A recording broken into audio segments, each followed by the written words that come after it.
আবার আর যে আমার ভাই সেটা তো ওই মানে বাড়ির ভিতরে যাই দাঁড়াই রইছে কেন বাড়ির ভিতরে দাঁড়াই দিছো কেন সেটা ভিতরে যায় কি অন্ধকারের মধ্যে যায় ওরই তারির সাথে যা করে আমার মাগনের সাথে আচ্ছা বাসার অনুমতি বান্দার অনুমতি দিতেছেন কেন? হ্যাঁ তো ছবি তোলার প্রয়োজন আছে তাই তুলতেছি, সমস্যাটা কি? আমার জমি কাজ জমি কিরম ভাবে জমি হলো আপনার? আমার জমি তোর যে কাকা আছে ছিল না তোর দাদু, আমার দাদা ছিল চলো তখন তোর ছোট দাদু জমি কিনলাম, সেই জমিটা 32 বছর খাচ্ছি। 32 বছর ধরে আপনি 32 বছর ধরে বুঝিয়ে দিয়েছেন না আগে? বুঝলি কোনটা কিরম ভাবে বুঝে নেননি? এতদিন কারো জমি একটা সাধারণ বিষয়, আমার বাপের জমি আমার ভাই ভাই যদি কামজাম করি তাও আমরা মানে দুই বাপ মরতে পারবো না, ভাগ হয়ে যায়। দরকার নেই ও। হ্যাঁ 32 বছর আপনি কিরম করে ফিরে খাওয়ালেন আমাকে, এই কথাটার উত্তর দেন আমার। আপনার তো জমিটা ফেরত তুই কেন? হ্যাঁ জমিটা বাদ তুই কি? তাও না বাড়ি তোর অংশ তুই জমি তুই আপনি কত অংশ খাচ্ছেন? আপনি আজ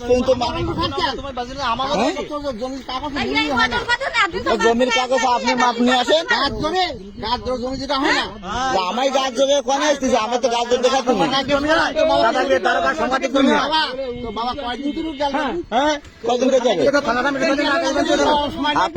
আপনি তারপরে তো সেই গেলই না। কেন গেল না? কবে গেল না? কবে গেল না? ভিতরে কি জানি কিরাম করি আমাকে প্রত্যেকটা দিন আপনার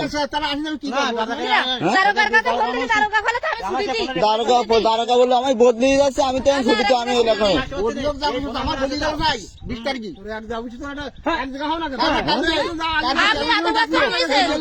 আপনি এত বছর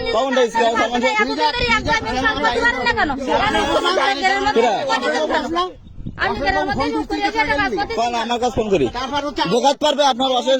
এখন আপনি ফোন দেন অশেষের কাছে, যে অশেষ কি মনমতের কাছে ফোন দিছিলে অশেষ আপনি আমার কাছে তারপর হচ্ছে ঈশ্বর আমি কেন কাছাকাছি করতে যাবো? আলম ফোন করিছে, নুরিশন ফোন করিছে, তোর কেন কেন আমরা 14 লোক ওখানে বসি কালকে 14টা লোক বসে মানে জমি জমা কাগজ এমনি জোর হয় না, তা জোর আপনি তো দেখাচ্ছেন। জোর দেখায় না আমার এখানে এই গাড়ির সম্পত্তি আমি জোর দেখাবো তো, কার রেকর্ডীয় সম্পত্তি? এখন তোমার কাগজ চাইলে তোমরা এলপিআর হও, তা আমরা এপিআর হয়ে আছি। আপনি আজ 6 বছর ধরে মাপিয়েছেন, তা কাগজপত্র কয়েক টাকা নিয়েছেন, একখান ম্যাপ নেই, একখান ম্যাপ নেই আছে আমার কাছে টাবিল, আমার কাছে দলিল দিয়ে আমার জমি আপনার যদি লিগালে জমি থাকে তাহলে আপনার দলিল নিয়েছে আপনি যে ভাইপো আমার বাপের কোন ভাইপো এই যে জমি আপনি বুঝেন তুমি কাছে দলিলটা কি দেয়?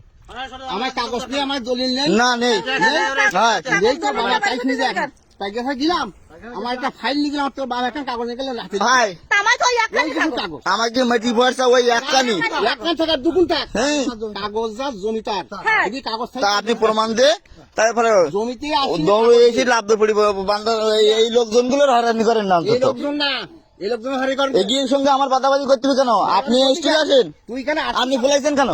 কিরা ফুলাবি আপনি সামনে আসবেন না কেন?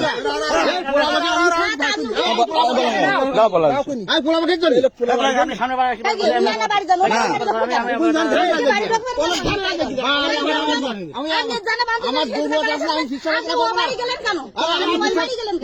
করবো না, রাস্তায় বসবো শিক্ষা গেলাম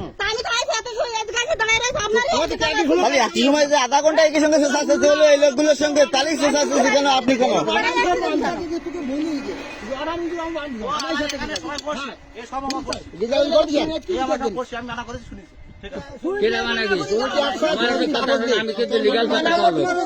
তুমি যখন আজকে নিষেধ করি দেখা তোমার বাসা বাড়ি না আর একটা হাতুড়ির বাড়ি হরিস কথাটা ভালো করবি, তুমি যেটাই রেকর্ডিং করো কথা তোমার কাজে লাগবে সব আপনার ফের সভাপতি। হ্যাঁ যখন তুমি নিষেধ করি তা যে রাজ্জাক্কা বাসা বাঁধি না আমি সাথে সাথে সুগলি করে ছাড়ান দে, একবারে ছাড়ান দে আমরা নামি চলে আসি।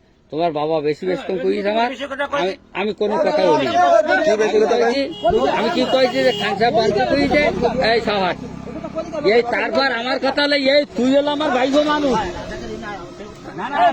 আমার ভাইগো মানুষ তুই আমি তো নিষেধ করার পরে যদি একটা হাতে বাড়ি দিতাম তুই আমার দুটো ভাই ফোটাই কি কানে সর্দি না আমি আমরা জানলি তোমার